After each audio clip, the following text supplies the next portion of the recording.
After undertaking my fair share of challenges and now speedruns within Payday 2, I've learned a lot about the game. But how practical is most of this information when it comes to actually playing it normally? One of the main goals of Payday 2 is to complete Heist in order to forge through the ranks of Infamy, and with poor Yelwant going around in circles, my main account has been going nowhere for quite some time.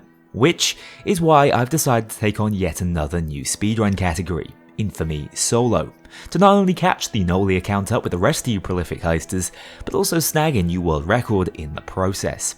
As of recording, the restricted category, which I'll be running today, has no submitted times, and the unrestricted just consists of Sunny the Flower over here suffering through over 5 hours straight of the yacht heist. So after watching this video, bloody give it a go. I have no right to hold all these obscure world records unchallenged. But with all that said, let's jump into the rule set for this particular run. As with any Payday speedrun completed on speedrun.com, the only mods we're allowed are the mandatory Super BLT and speedrunning mod, meaning no custom HUDs for a level playing field. RNG modifier is not allowed for this category, but boy do I wish it was. Within the restricted category specifically, we're only allowed to run a heist a maximum of 2 times. I think this is a great rule to force variation in gameplay and strategy, so I'm all aboard the idea. Also, we're allowed to run a stealth heist prior to going infamous to boost our initial XP earnings with the bonus. Framing Frame makes the most sense here as it offers 25%, but Election Day does the job as well if you're in a hurry. Finally, we're fortunately allowed to be above Infamy 25, meaning we receive the maximum Infamy XP bonus. Keep that in mind if you decide to attempt this for yourselves, but don't have that full multiplier. You'll have to adjust your route accordingly. And these are our only limitations. All weapons, perk decks and playstyles are available to us, so let's get to optimizing this thing. First things first, I've got to mention the one and only Mark MB, a font of knowledge for my speedruns and one of the best Infamy rushers in the game. In 4-player co-op, Mark has proven that an optimized strategy can clear an entire Infamy rank in under 40 minutes, predominantly using the ECM rush strategy. However, whilst this is immensely impressive, we're not going to be able to make use of Mark's insights here as the solo category is much more limiting, bearing in mind ECM rushing is pretty much off the table. That means an entirely new strategy has to be thought up. Unfortunately, I love theory crafting. Previously, I've worked on detailed experience charts, so I already have an excellent starting point for the heist to choose from. After completing either a Framing Frame or Election Day for that bonus starting multiplier, Ukrainian job offers a perfect start as a simple to complete stealth heist even without skills. Then, once I have a solid platform of skills unlocked, I can go for the big gainers, running Election Day to set up a 20% stealth bonus before heading into a Holdout, offering almost 6.5 million experience when fully completed. I can then repeat this with a second stealth run and Holdout to reach the 90s. I initially theorised that the recently added Ukrainian prisoner heist made sense next, as it's not too challenging and the additional loot, which can be secured after pressing 3 red buttons around the map, actually makes this an efficient XP per minute heist to run, plus the 50% stealth bonus could be rolled into a boiling point. Remember, all of these heists have to be completed on death sentence for that bonus multiplier, so boiling point is not only a great experience payoff, it's also incorrectly scaled for death sentence, meaning we'll effectively be taking it on death wish difficulty. To round off the run, I'll need to rinse and repeat the Ukrainian prisoner boiling point combo, followed up by a quick big ol' day 1 to bring us up to level 100. The first run live on stream went about as well as you could expect. The general format of the attempt was fairly well conceived on paper, but I needed a lot more practice with its heist components. The holdouts went well, but I wasted a sizable chunk of time restarting on Election Day, and even more impactfully, the Ukrainian prisoner heist.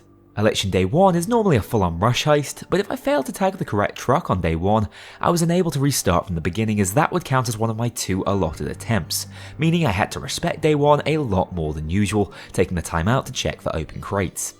I'd also like to mention what happened here on one of my boiling point runs, going down on the escape only to be abandoned by Wolf, who decided against the idea of actually helping me up. Classic Payday 2 AI. They were able to bring me back from the dead a couple of minutes later, but if this is evidence of anything, it's that there's a ridiculous number of variables across this 2 and a bit hour run, which can make or break an attempt in a heartbeat. In the end, after finishing off an unplanned safe house defense, as I'd managed to drop one of my stealth bonuses accidentally, my finishing time was just under 2 hours and 50 minutes. Definitely room for improvement, not only in execution, but routing as well, as I'd immediately have to adjust the run to hit level 100 more smoothly.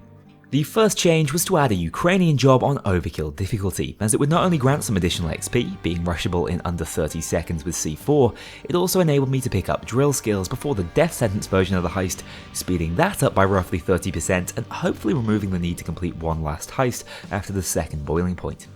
With that, things seemed to be moving smoother. I'd refined my election day strategy by adding a saw into my build, speeding up that heist massively thanks to the silent saw mechanic. Remember, if you saw the air before sawing an object, you have a 3-second window of comparative silence.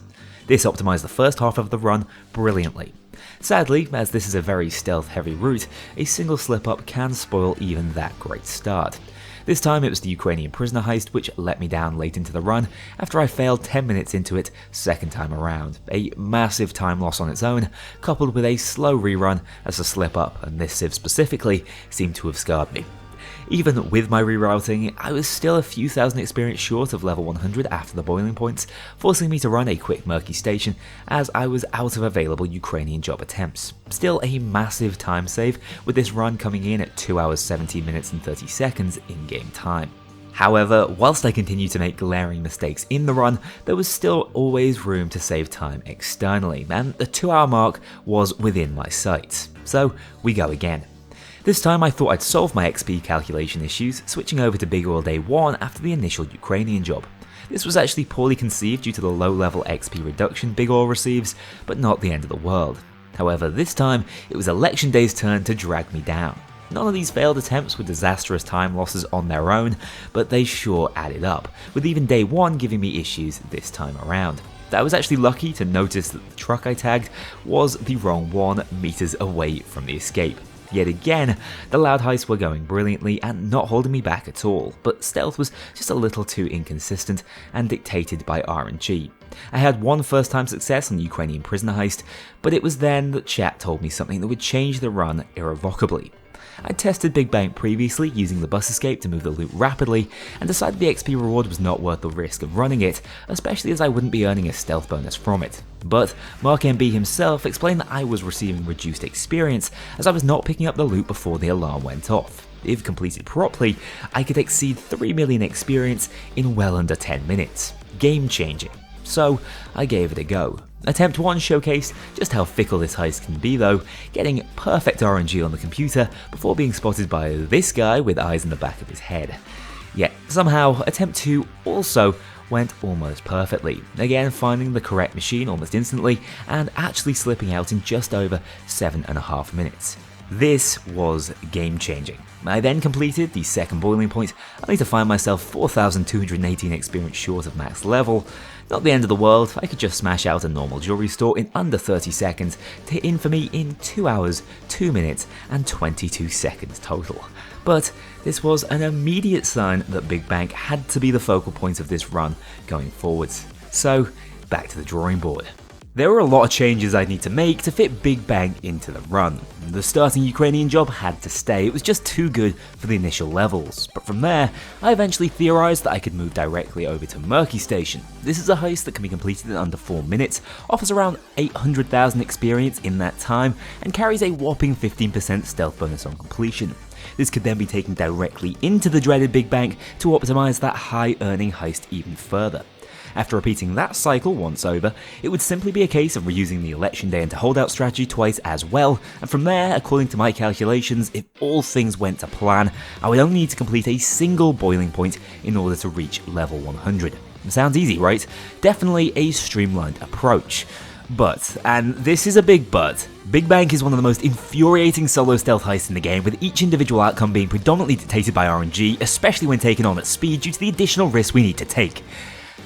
Can you tell this got to me a little bit? There was definitely a part of me that wished I'd never learned how good Big Bank could be. Just by optimizing my initial route, I would have been able to reach sub 2 hours, which was my overall goal, to set a competitive world record on the leaderboards. But as much as I tried to wrestle against it, Big Bank was simply so much better on paper. I had to roll the dice on it. And roll I did, again and again.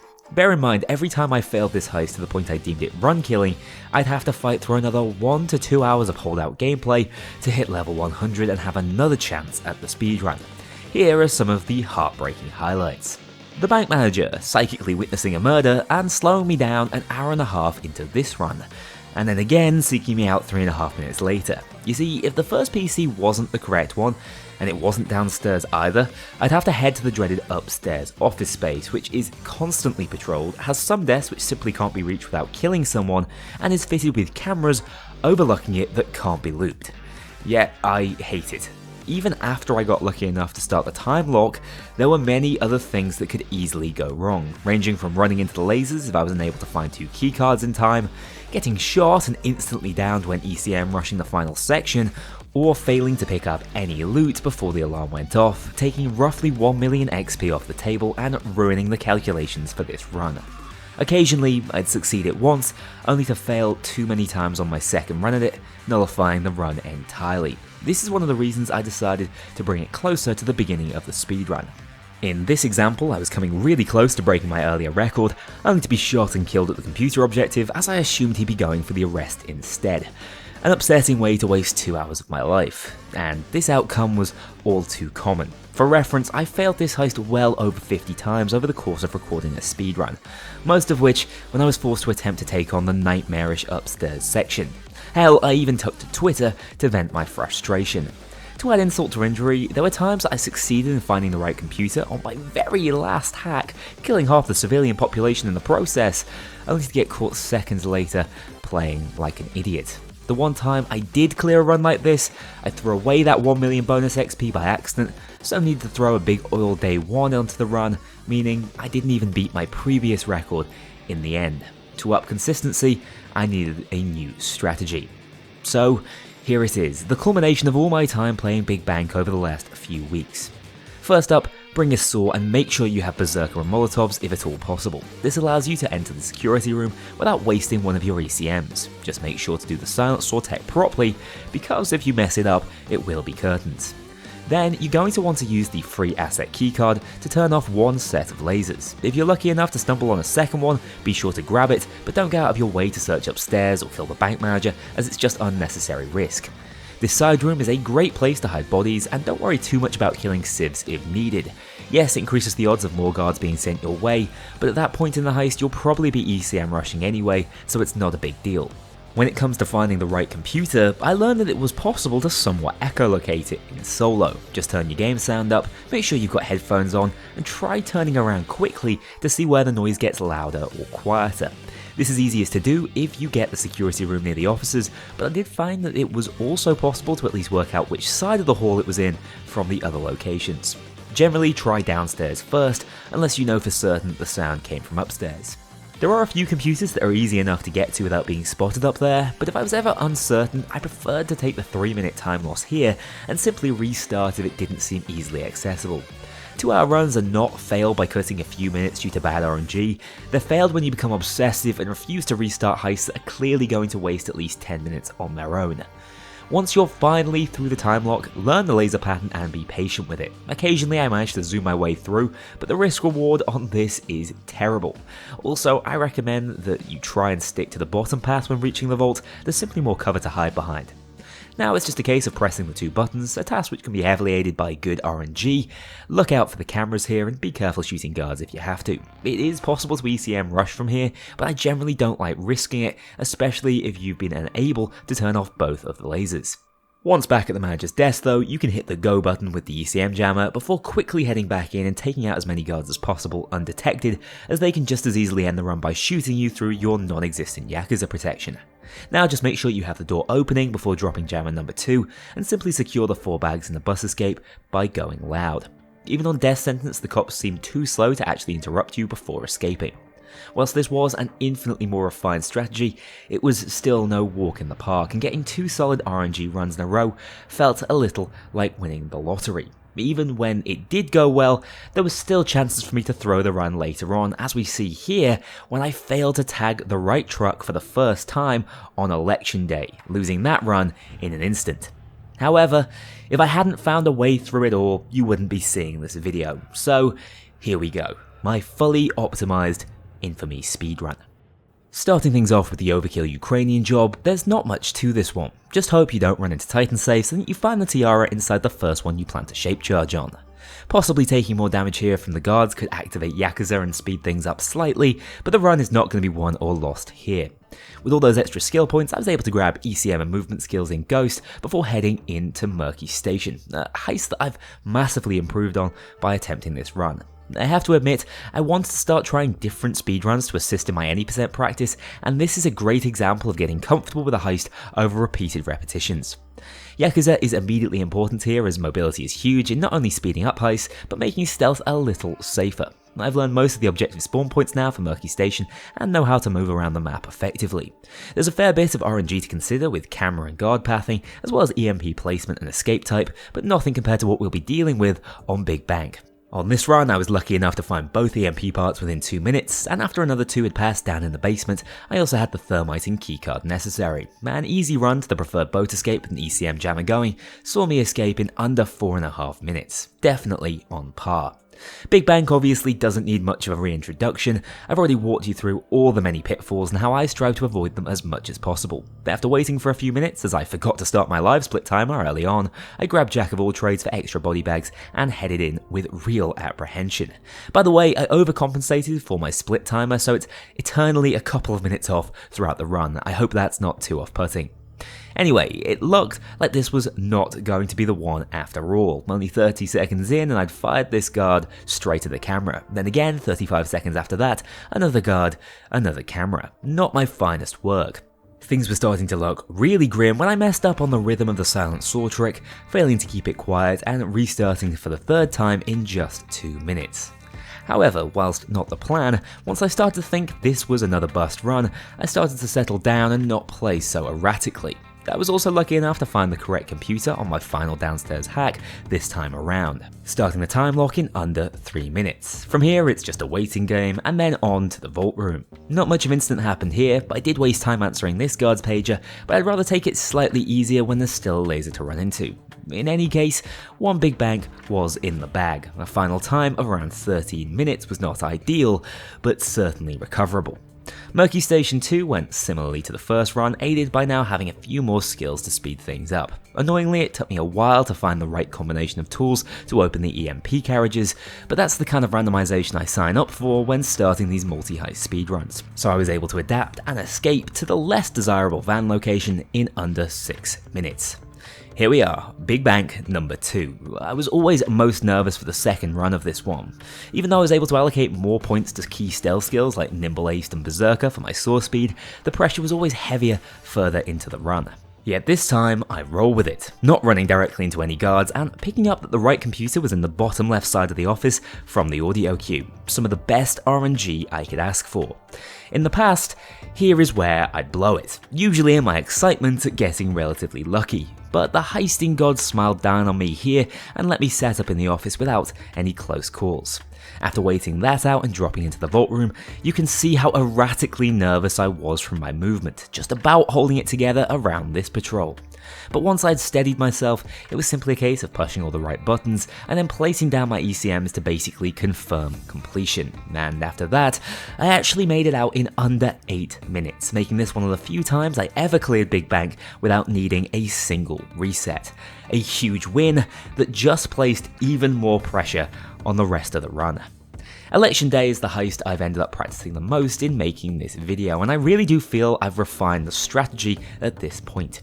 Getting good at spotting open crates from afar and optimizing your movement above the guard's eyeline really helps with day 1, and day 2 is made infinitely easier by learning all potential crowbar and voting machine spawns, as well as running the silent source strategy to speed up the process.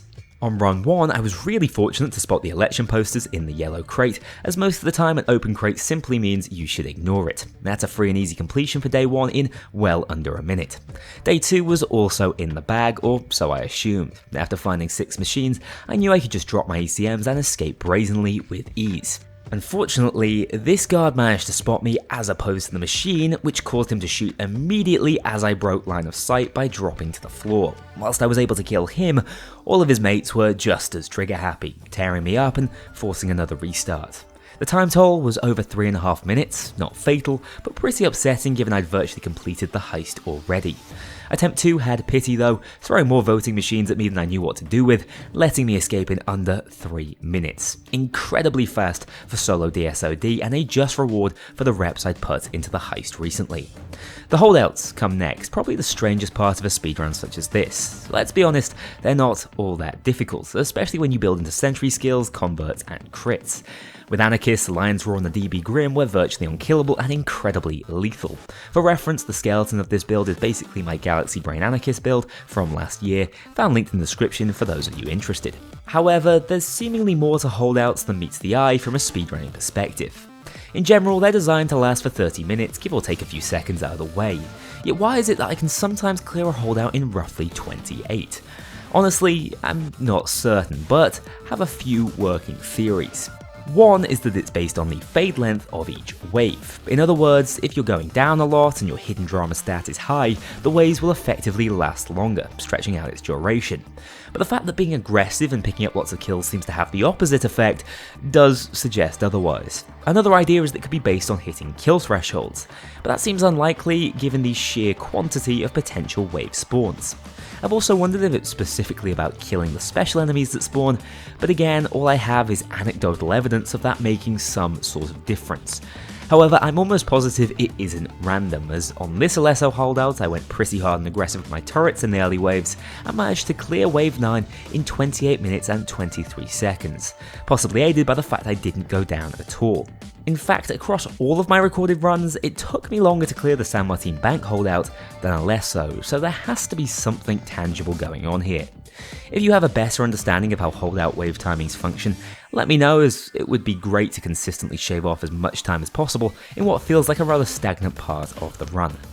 After hitting level 90 from that one, I had a complete skill set up for stealth and could blitz election day with my eyes closed.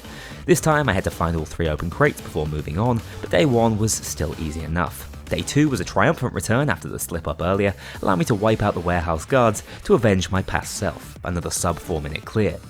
Moving on to the second holdout, which isn't really worth dwelling on.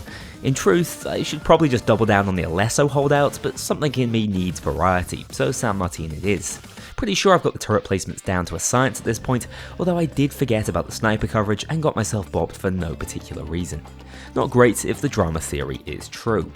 The most noteworthy event was this guy reviving the spirit of the Demo Man run and flinging himself magically into the air upon death.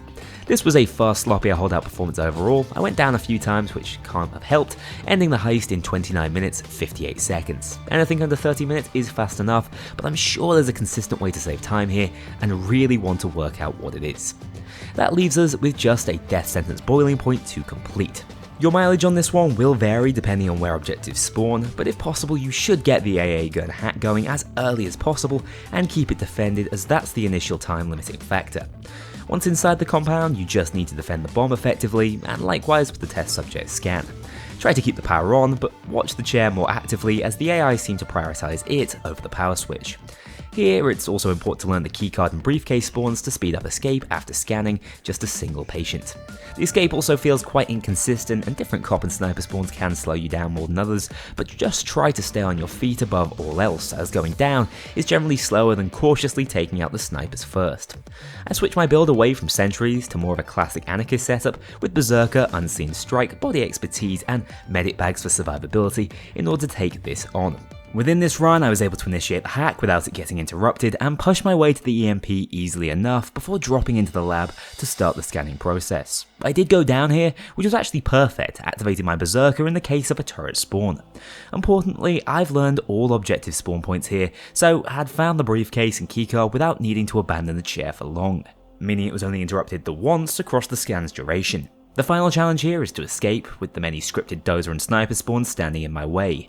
But with the damage and accuracy of the Lion's Roar at my fingertips, this wasn't going to be as hard as you might expect. I did get taken down just one more time, but this is exactly why I packed the meds, finally reaching the plane in 9 minutes 59 seconds. Down with that, 1.6 million experience is more than enough to hit level 100 from here and finish the Infamy run.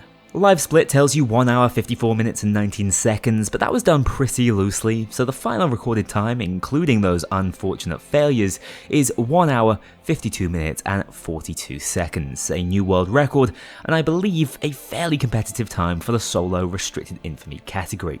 What's funny about this is, whilst it was my cleanest in terms of heist failures, I've beaten almost every heist on this list faster in past runs, meaning this was more of a case of slow and steady winning the race than I realised. Whilst I'm really proud of this time, I do know a fair bit can still be saved in future runs. 5 minutes 43 seconds was wasted by direct heist failure. I'd hoped to be able to shave about 3 minutes off my longer big bank run, 2 minutes off the second murky station, 2 minutes off the San Martin holdout, assuming there's a strategy to do so, and probably 1 off boiling point. I think in total about 14 minutes could be saved with superior RNG and optimization, meaning a sub 1 hour 40 minute run is on the cards if you have the luck and patience to try this out for yourself. I'm hoping this becomes an incredibly active speedrunning leaderboard in the not too distant future. In terms of how useful this speedrun is for regular play, it should certainly help to refine the routes you guys farm for solo infamies. However, whilst the ceiling is lower for it, I'd recommend you copy the routing from my 2 hour 2 minute run if speed is your greatest concern, as big banks and consistency will probably slow you down on average due to how frequently you'll need to restart for better RNG. I think if you worked on it, you could get that heist order down to roughly 1 hour 55 minutes, which is plenty fast enough for solo grinding in my opinion. Admittedly, you're not limited to playing heist twice per infamy whilst grinding, so maybe you'd rather throw in some extra election days and holdouts, but for variety, I do think I prefer this method of leveling personally. I've gone from the late 40s to mid 70s in a matter of days, so this really does work. All that said, thank you so much for watching this speedrun video. Let me know if you want to see more strange runs in the future, and as ever, be sure to check out Apex Gaming PCs. I've been in partnership with these guys for the best part of a year, and I'm really proud of the line of Payday playing machines we've cooked up. Check them out from the description below. Take care guys, I'll see you all very soon. A huge thank you to my dedicated Patreon backers. If you want to join this crew in going infamous, check out the link below and pledge as little as $2 to see your name in the credits, or get 24-hour early access to future videos and vote on upcoming content. Take care, I'll see you all soon.